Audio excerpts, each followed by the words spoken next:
Commençons par examiner le récit tel qu'il est raconté dans les livres d'histoire. Dieu était très mécontent de ce que les gens étaient devenus. D'après la Bible, la vilainie sous toutes ses formes était à l'ordre du jour. Dieu a donc ordonné à un homme appelé Noé de construire une arche. Seul Noé et sa famille seraient épargnés des flots dévastateurs du déluge qui provoqueraient la destruction du monde. Une fois que les eaux du déluge se sont retirées, l'arche est venue s'échouer sur le mont Ararat. Et Noé et sa famille sont descendus de la montagne pour commencer une nouvelle vie. Il va sans dire que si les survivants du déluge étaient tous d'une même famille, ils devraient tous parler la même langue. Dieu leur avait donné des instructions précises. Ils ne pouvaient surtout pas rester sur place et devaient parcourir le monde pour repeupler la terre. Mais au lieu de ça, ils ont choisi de s'installer dans une plaine fertile située entre le Tigre et l'Euphrate. Cependant, lorsque les descendants de Noé ont commencé à construire une tour vers le ciel, Dieu a décidé de les disperser une fois pour toutes. Pendant des siècles, les sceptiques ont mis en cause l'exactitude de la Bible en ce qui concerne le récit de la tour de Babel, essentiellement parce qu'ils contestaient l'existence même de la plaine de Shinar, telle qu'elle est évoquée dans la Bible. Finalement, les érudits ont fini par céder face aux nouvelles découvertes. Depuis des siècles, les intellectuels et les étudiants de la Bible ont remis en question l'emplacement géographique et jusqu'à l'existence même de la plaine de Shinar. Ils savaient que Babylone avait existé grâce aux témoignages d'anciens historiens comme Hérodote et Strabon, qui ont affirmé avoir vu la grande ville de leurs yeux. Mais ils n'avaient rien qui puisse prouver, à part la Bible, que le territoire autour de Babylone ait été un jour appelé la plaine de Shinar. Et puis, au cours de la première moitié du siècle passé, les archéologues ont dévoilé des milliers de tablettes cunéiformes comme celle-ci. Ces tablettes en provenance d'Égypte, de Syrie et des royaumes hittites et horites faisaient apparaître le nom de Shinar sous diverses prononciations. La plupart des experts restent convaincus que la tour de Babel se trouvait en un lieu appartenant à ce qu'est aujourd'hui l'Irak. Les historiens de l'Antiquité, dont notamment Alexandre le Grand, ont tous affirmé dans leurs écrits avoir vu les ruines de la tour de Babel, mais ils ne donnent jamais d'indication précise de l'emplacement. Les innombrables fouilles archéologiques réalisées au cours des 100 dernières années ont permis de découvrir les grands trésors de Sumer, d'Assyrie et de Babylone, et plusieurs sites ont été avancés comme l'emplacement logique de la tour. Une accumulation importante de preuves archéologiques combinées au récit de la Bible indique Etemenanki comme le lieu probable de l'emplacement, lequel est situé en territoire irakien dans la ville de Babylone, à une centaine de kilomètres au sud de Bagdad. Aujourd'hui, dans la ville de Babylone, vous pouvez visiter le musée de Nabucodonosor, où se trouve exposée une maquette de la tour telle qu'elle aurait existé au temps de Nabucodonosor. Faut-il en présumer que l'emplacement de la tour a enfin été établi? D'autres chercheurs renommés affichent moins d'optimisme. Qu'est-ce qui peut bien se tramer en Irak pour que les gens pensent que la question a été résolue? Cette maquette représente-t-elle une découverte archéologique véritable? Ou s'agit-il juste d'une conjecture visant à renforcer la réputation de cet homme? Simply stated, there is no doubt that Saddam Hussein now has weapons of mass destruction. Weapons of mass destruction. Weapons of mass destruction. Weapons of mass destruction. Weapons of mass destruction. Weapons of mass destruction. Weapons of mass destruction.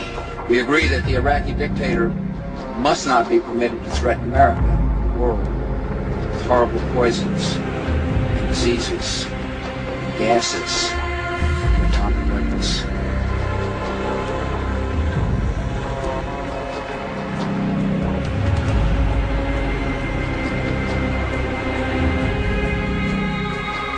Evidence from intelligence sources, secret communications, and statements by people now in custody reveal that Saddam Hussein aids and protects terrorists, including members of Al-Qaeda.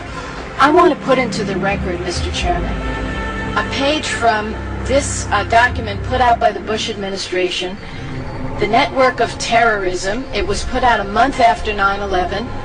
A page that says countries where Al-Qaeda or affiliated groups have operated. Iraq is not listed.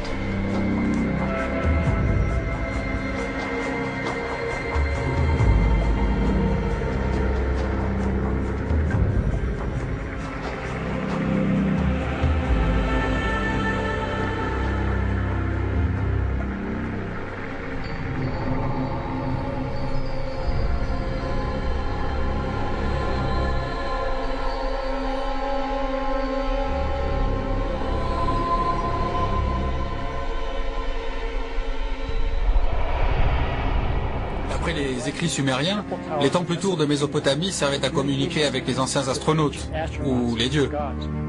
Je pense effectivement que la tour aurait été destinée à la communication, mais non pas avec de soi-disant astronautes, mais plutôt avec le monde spirituel des démons et des anges déchus. We have before us the opportunity to forge for ourselves and for future generations a new world order, a world where the rule of law, not the law of the jungle, governs the conduct of nations. When we are successful, and we will be, we have a real chance at this new world order, an order in which a credible United Nations can use its peacekeeping role to fulfill the promise and vision of the UN's founders.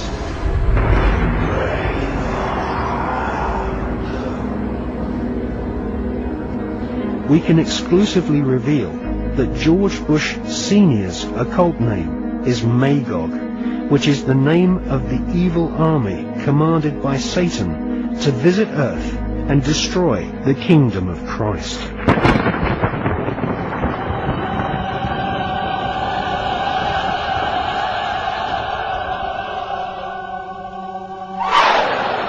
These minor antichrists, or Dajjals, herald the era of the great Dajjal, the supreme Antichrist, the premier son of Satan, who will spread terror in the name of peace. So long until they suspend and or make it clear that they that their statements aren't real. Yeah, I believe they want to have the capacity, the knowledge, in order to make a nuclear weapon, and I know it's in the world's interest to prevent them from doing so. I believe that the Iranian, if Iran had a nuclear weapon, it would be a dangerous threat to world peace. We got a leader in Iran who has announced that he wants to destroy Israel.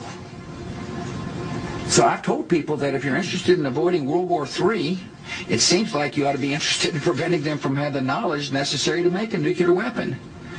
And I take the threat of Iran with a nuclear weapon very seriously.